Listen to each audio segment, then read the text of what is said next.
الواحد القهار العزيز الغفار غافل الذنب وقابل التوب شديد العقاب ذي التوب لا إله إلا هو إليه المصير.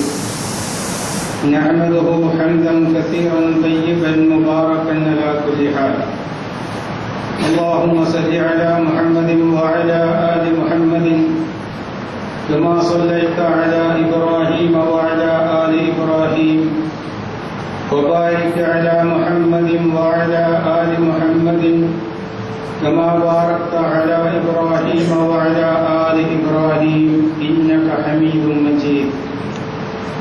أما بعد فإن خير الكلام كلام الله وخير الهدي هدي محمد صلى الله عليه وسلم وشر الأمور محدثاتها وكل محدثة بدعة وكل بدعة ضلالة. يا أيها الناس اتقوا ربكم الذي خلقكم من نفس واحدة وخلق منها زوجها وبث منهما رجالا كثيرا ونساء واتقوا الله الذي تساءلون به والأرحام إن الله كان عليكم رقيبا. يا أيها الذين آمنوا اتقوا الله حق تقاته ولا تموتن إلا وأنتم مسلمون. أعوذ بالله من الشيطان الرجيم. بسم الله الرحمن الرحيم.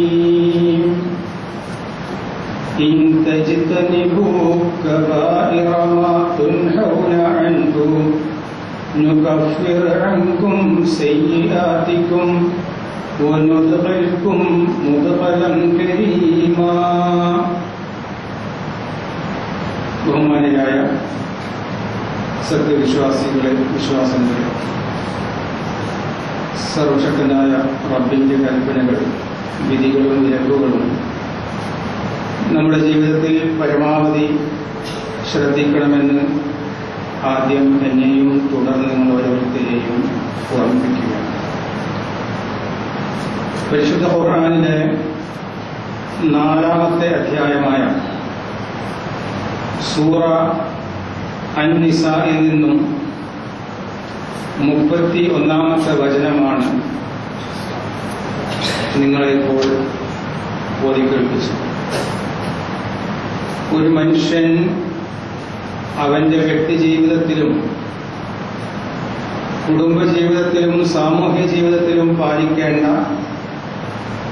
ഒട്ടേറെ മതനിയമങ്ങൾ പ്രതിപാദിക്കുന്ന ഒരു അധ്യായമാണ് 4-ാമത്തെ അധ്യായമായ സൂറ അൻ-നിസാ. അനാഥകളുടെ സ്വത്തുക്കൾ എങ്ങനെ കൈകാര്യം ചെയ്യണം, ബഹുഭാര്യത്വവുമായി ബന്ധപ്പെട്ട നിയമങ്ങൾ എന്തൊക്കെ, നിഷിദ്ധമായ വിവാഹ ബന്ധങ്ങൾ ഏതൊക്കെ, വിവാഹമോചനം, അതിൻ്റെ നിയമങ്ങൾ, ഇസ്ലാം മുന്നോട്ട് വെക്കുന്ന നടപടിക്രമങ്ങൾ എന്തൊക്കെ തുടങ്ങി ഒട്ടേറെ ഒരു മനുഷ്യന്റെ ജീവിതവുമായി ബന്ധപ്പെട്ട നിയമങ്ങൾ ഈ അധ്യായത്തിൽ കാണാൻ സാധിക്കും. കൂട്ടത്തിൽ ഒരു സത്യവിശ്വാസിക്ക് ഏറെ ആശ്വാസം പകരുന്ന, ഇസ്ലാമിക ജീവിതം നയിക്കുവാൻ ഏറെ ആവേശം പകരുന്ന അള്ളാഹുവിന്റെ വാഗ്ദാനം അടങ്ങിയതാണ് നമ്മളിപ്പോൾ കേട്ട 31-ാമത്തെ വചനം.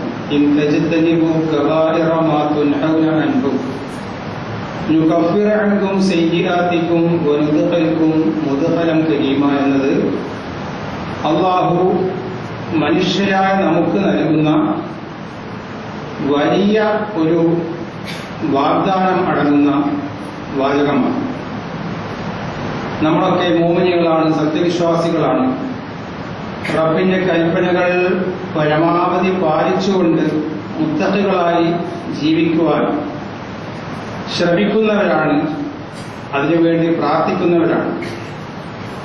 എങ്കിലും മാനുഷികമായ ദൗർബല്യങ്ങൾ കാരണം എത്ര തന്നെ സൂക്ഷ്മത നമ്മൾ പാലിച്ചാലും ചില ദുർബല നിമിഷങ്ങളിൽ ചെറിയ ചെറിയ പിഴവുകൾ, പാളിച്ചകൾ നമ്മുടെ ജീവിതത്തിൽ വന്ന് ഭവിക്കാവുന്നതാണ്.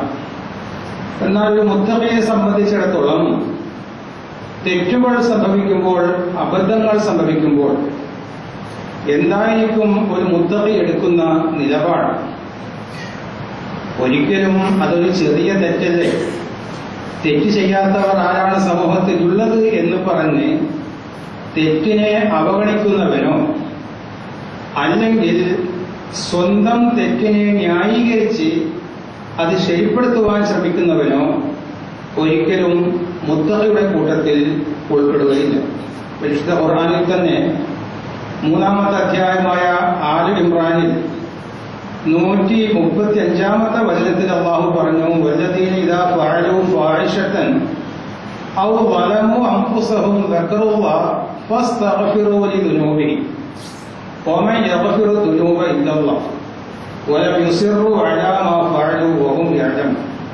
ഒരു മുത്തഖി അല്ലാഹുവിനെ സൂക്ഷിച്ചുകൊണ്ട് ജീവിക്കുന്ന ഒരു സൂക്ഷ്മായുവായ മനുഷ്യന്റെ ഗുണഗണങ്ങൾ അല്ലാഹു എണ്ണി പറഞ്ഞ കൂട്ടത്തിൽ അറിയാത്ത ദുർബല നിമിഷങ്ങളിൽ എന്തെങ്കിലും തെറ്റുകൾ വന്നു പോയാൽ അതൊരു ചെറിയ തെറ്റല്ലേ, നിസ്സാരമായ തെറ്റല്ലേ, എല്ലാവരും ചെയ്യുന്നതല്ലേ എന്ന് പറഞ്ഞ് അവൻ അവഗണിച്ച് കളയുകയില്ല. മറിച്ച് അവൻ അള്ളാഹുവിനെ ഓർമ്മിക്കും. പടച്ചവനെ അബദ്ധം പറ്റിപ്പോയല്ലോ, തെറ്റുപറ്റിപ്പോയല്ലോ എന്ന രീതിയിൽ മനസ്താപമുണ്ടാകും, അള്ളാഹുവിനെ ഓർമ്മിക്കും.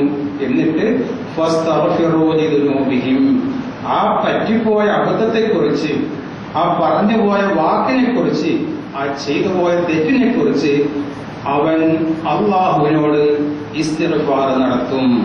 ഇതാണ് ഒരു മുത്തഖിയുടെ ഗുണമായി അള്ളാഹു എടുത്തു പറഞ്ഞത്.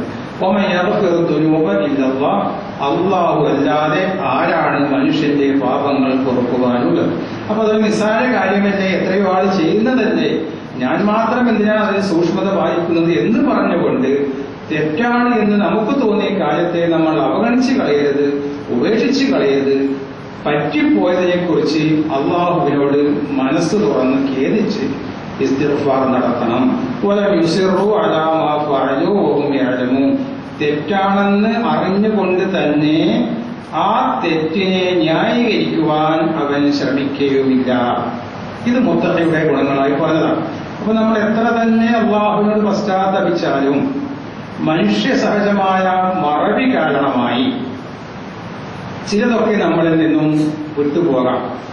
നമ്മുടെ ഇന്നലകളെ കുറിച്ച് നമ്മൾ ആലോചിച്ചാൽ വലുതായിട്ടൊന്നും നമുക്ക് ഓർമ്മിക്കാൻ ഉണ്ടാവുകയില്ല. ഇന്നലെ വ്യാഴാഴ്ച ഞാൻ ചെയ്ത കാര്യങ്ങൾ എന്തൊക്കെ, പറഞ്ഞ കാര്യങ്ങൾ എന്തൊക്കെ, സമ്പാദിച്ചതിൽ നേടിയതിൽ ഹറാമിന്റെ വശങ്ങൾ ഉണ്ടായിരുന്നോ, ഹലാലിന്റെ വശങ്ങൾ ഉണ്ടായിരുന്നോ എന്നൊക്കെ നമുക്ക് ചിന്തിച്ചാൽ ഇന്നലകളെ കുറിച്ച് നമുക്ക് വലുതായിട്ടുള്ള ഓർമ്മ ഉണ്ടാവുകയില്ല.